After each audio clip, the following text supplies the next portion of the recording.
అయోధ్య రాముల వారిని తలుచుకోకుండా ఉండలేము. అలాగే అయోధ్య పూజా సామాగ్రి కూడా వాడకుండా ఉండలేము. అయోధ్య పూజా సామాగ్రి వాడండి, మీ పూజని పరిపూర్ణం చేసుకోండి. డీలర్షిప్, డిస్ట్రిబ్యూషన్, హోల్సేల్ కై సంప్రదించవలసిన నంబర్లు.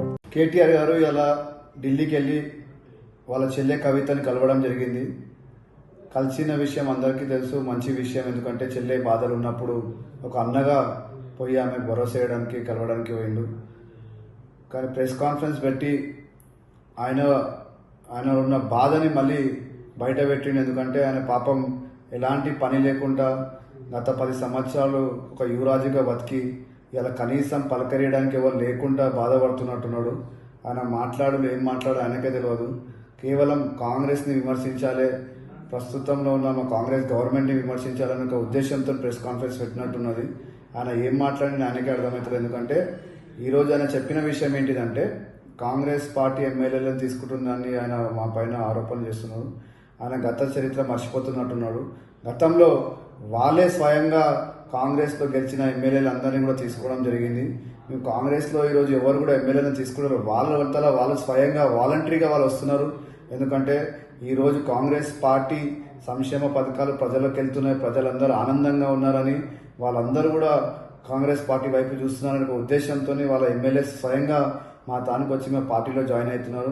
ఆయన మాట్లాడుతూ ఆయే రామ్ గయే రామ్ అంటున్నారు. ఈరోజు తెలంగాణ ప్రజలందరికీ తెలుసు ఆయే రామ్ గయే రామ్ ఎందుకు ఎవరంటే టీఆర్ఎస్ పార్టీ, కేటీఆర్ కుటుంబం. ఎందుకంటే వాళ్ళు వచ్చిర్రు, వాళ్ళు దోచినంత దోచుకున్నారు.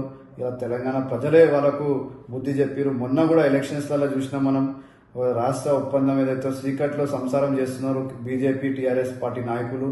ఎందుకంటే మొన్న బీజేపీ నాయకులకు 8 పార్లమెంట్ సీట్లు గెలిచిరంటే అది కేవలం టీఆర్ఎస్ పార్టీ పూర్తి మద్దతు ఇచ్చి వాళ్ళని గెలిపించిన విషయం తెలంగాణ ప్రజలందరికీ కూడా అందరూ కూడా తెలుసు. కేటీఆర్ గారు నిజంగా కూడా మీరు మా పైన మా పార్టీ గురించి మాట్లాడే ముందు మీరు ఓడిపోయిన విషయం ఒకసారి గుర్తు చేసుకొని మీ పార్టీలో ఉన్న లోపాల గురించి చర్చించుకోండి. మీ పార్టీలో ఎందువల్ల ఓడిపోయారు, మీ అహంకారం వల్ల ఓడిపోయారని తెలంగాణ ప్రజలందరికీ తెలుసు.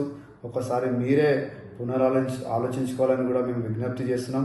అంతేకాకుండా మీరు ప్రతిసారి కాంగ్రెస్ పార్టీ ప్రభుత్వానికి ఏం చేసింది, కాంగ్రెస్ పార్టీ 2 సంవత్సరాలు పాలించింది, కాంగ్రెస్ పార్టీ ఏం చేసింది రాష్ట్రం కంటే, ఈరోజు మా తల్లి సోనియా గాంధీ గారు లేకుంటే నిజంగా కూడా తెలంగాణ వస్తుందేనా ఒకసారి మీరు ఆలోచించాలి. ఆమె తల్లి ఇచ్చిన మాట మీద నిలబడ్డందుకు తెలంగాణ రాష్ట్రం వచ్చింది. వచ్చిన తర్వాత మీరు ఏ విధంగా తెలంగాణ ప్రజలను మోసం చేసిరు, ఏ విధంగా తెలంగాణని దోచుకున్నారో ప్రజలందరూ కూడా చూసిరు.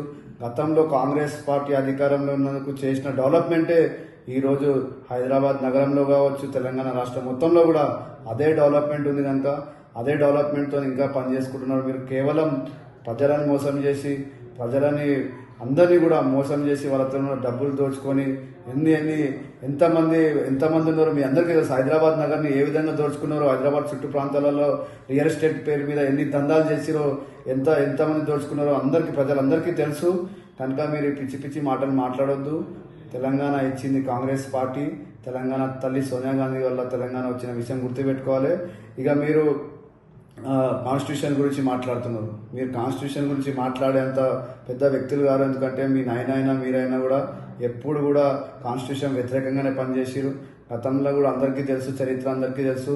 స్వయంగా మీ కుటుంబ సభ్యులు అందరూ కలిసి మా తల్లి సోనియా గాంధీ గారు కాళ్ళ మీద పడి అమ్మ తెలంగాణ ఇచ్చినందుకు కృతజ్ఞతలు చెప్పి తెలంగాణలో టీఆర్ఎస్ పార్టీ వద్దు మాకు, మీరు తెలంగాణ ఇచ్చేది కనుక మేము కృతజ్ఞతగా ఉంటామని చెప్పిన మీరు రాగానే ఏం చేసిరు, తెలంగాణ ఏ విధంగా మోసం చేసి సోనియా గాంధీ తల్లిని కూడా ఒకసారి గుర్తుపెట్టుకోవాల్సిన అవసరం ఉందనే విషయాన్ని కూడా ఈ సందర్భంగా గుర్తు చేస్తుంది.